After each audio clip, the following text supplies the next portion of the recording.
Eto po mga bossing ko, isa sa mga pinakamaganda na dapat ay meron po tayo mga bossing ko na mga pampaswerte. Makakatulong po ito upang sa ganon mabilis yung ma-achieve ang inyo po mga pinapangarap sa buhay. At para siksik liglig at umapaw at maraming blessing ang dumating, lalo-lalo na sa mga susunod na buwan mga bossing. Ngayon pa mga bossing ko, ikaw po ay isa sa mga pinakamaraming pangarap sa buhay. Kailangan yan po, pinakamarami din po ang pagkayod. Huwag pong kakalimutan po yan. Dahil marami rin po mga tao na masisipag, sila po ay mga madidiskarte, minamalas pa rin, kaya kailangan natin ng mga pampaswerte na kagaya nito mga bossing. Ngayon pa mga bossing, at marami rin po mga tao na ang daming hanash mga bossing ko sa buhay. Yung ba tipo na sila po yung napakaraming pangarap, daing ng daing mga bossing ko, pero sa totoong buhay, ang kayod nila ay kakaunti lamang. Kailangan ko marami kang pangarap, marami rin ang kayod. Kaya mas may na mga bossing ko, ako po ay naniniwala at ako'y tumatanggap ng mga empleyado ng mga maliliksi. Ayoko po mga bossing ko ng mga napakababagal.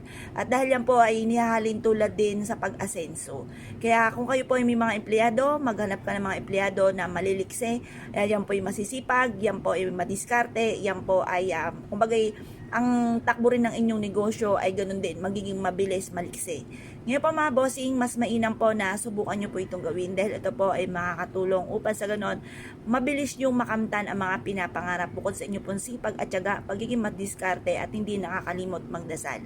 Ito po isa sa mga paborito ko na mga pampaswerte. At marami nang nagpatutuod po din dito mga bossing ko na sila po ay sinuwerte dahil dito rin. Kumbaga sangkap lang po ito, sipag at tiyaga mga bossing ko, paulit-ulit ko po sinasabi.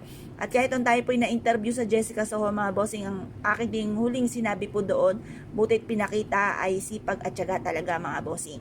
Kaya lang po may mga masisipag madiskarte pero minamalas pa rin, kaya para hindi tayo malasin or yung mga pagsubok na ipagdadaanan lang natin at hindi natin tatambayan mga bossing ko, subukan nyo pong gawin po ito mga bossing ko sa pamamagitan ng asin at barya. Paalala lamang, kailangan po nahugasan nyo inyong barya bago nyo po ito gawing pampaswerte mga bossing. At ito po ay makakatulong upang sa ganon ay mabilis yung ma-achieve ang inyo po mga pinapangarap. Kasi kapag hindi nyo hinugasan ang barya, kung sino-sino na po humawak po niyan, maaaring may kakibat na po yan ng mga kamalasan. At yan po ay maaaring hindi matupad kung ano may po i-wish po ninyo. Kung naniniwala ka at nais po itong gawin, subukan nyo po ito, makakatulong po ito upang sa ganon ay mabilis nating ma-achieve ang ating mga pinapangarap. Ngayon po mga bossing, kung ikaw ay naniniwala at nais po itong gawin, lumarga po kayo, subukan nyo po ito mga bossing.